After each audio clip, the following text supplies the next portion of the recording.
Praise the lord. అతి శ్రేష్టమైన యేసుక్రీస్తు నామములో మీ అందరికీ ఉదయకాలపు శుభాలు తెలియజేయుచున్నాను. ఈరోజు దేవుడు మనకు అనుగ్రహిస్తున్న అతి శ్రేష్టమైన వాగ్దానము యెషయా గ్రంథము 43వ అధ్యాయము 2వ వచనాన్ని చదువుకుందాము.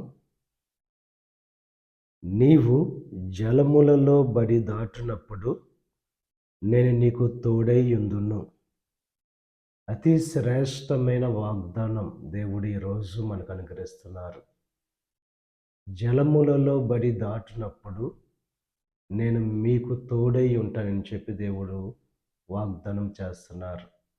సమస్యలో బడి వెళ్ళినప్పుడు, కష్టాల్లో శ్రమలో బడి వెళ్తున్నప్పుడు దేవుడు